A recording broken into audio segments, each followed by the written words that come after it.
Assalamualaikum warahmatullahi wabarakatuh. Perkenalkan, nama saya Priscilla Fidaini Manado dengan stambuk E2812234. Berdirinya saya di sini akan membawakan presentasi mengenai jasa ekosistem dalam pemurnian air dan kaitannya dengan siklus hidrologi. Untuk mengetahuinya itu lebih dalam, mari simak video berikut. Halo semua, terima kasih telah menyempatkan waktu untuk menyimak presentasi ini. Hari ini kita akan membahas jasa ekosistem dalam pemurnian air dan bagaimana kaitannya dengan siklus hidrologi.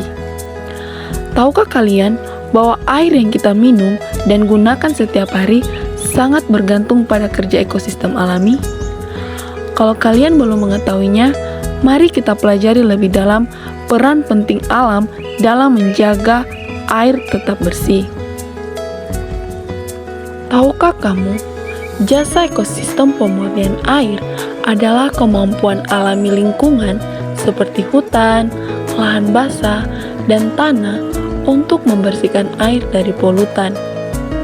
Contohnya, saat hujan turun, air membawa sedimen, limbah, dan zat kimia. Vegetasi dan tanah di hutan membantu menyaring partikel ini, menjadikannya air yang lebih bersih saat mencapai sungai atau danau. Proses ini penting untuk menjaga kualitas air yang kita butuhkan untuk hidup. Ada 3 mekanisme utama yang digunakan ekosistem untuk memurnikan air. Pertama adalah penyaringan fisik, di mana tanah dan vegetasi menangkap sedimen atau partikel besar yang terbawa air.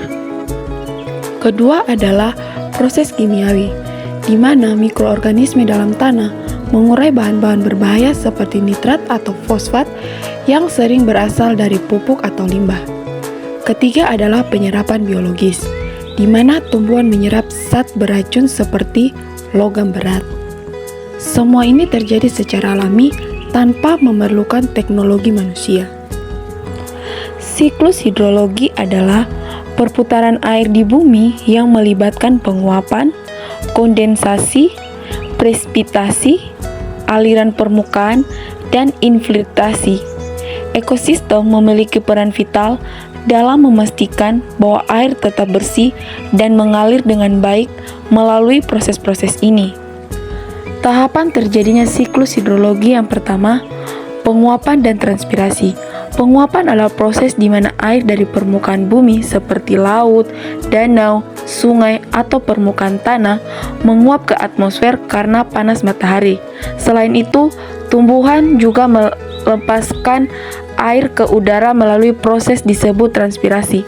Proses ini mengembalikan kelembapan ke atmosfer dan membantu pembentukan awan. Setelah uap air naik ke atmosfer, ia mendingin dan terkondensasi menjadi tetesan air, membentuk awan. Awan ini kemudian membawa uap air kembali ke permukaan bumi dalam bentuk hujan atau salju. Proses ini membantu mengatur distribusi air di berbagai wilayah di bumi. Setelah kondensasi, uap air jatuh kembali ke permukaan bumi sebagai presipitasi dalam bentuk hujan, salju, atau embun.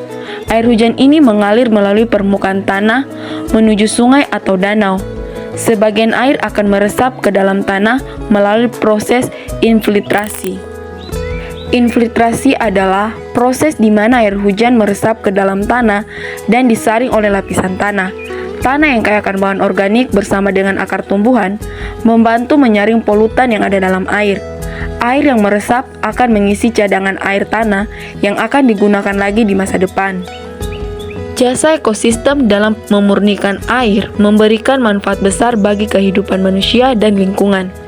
Air bersih yang dihasilkan mendukung kebutuhan domestik seperti minum, memasak, dan mandi. Dalam pertanian, air bersih sangat penting untuk irigasi yang mendukung produksi pangan. Ekosistem yang sehat juga membantu mengurangi risiko banjir dan kekeringan dengan menyerap kelebihan air hujan dan melepaskan secara perlahan. Selain itu, air yang bersih penting bagi habitat berbagai spesies, menjaga keragaman hayati di ekosistem air tawar. Sekian materi yang telah saya paparkan, kurang dan lebihnya saya mohon maaf, and bye-bye teman-teman.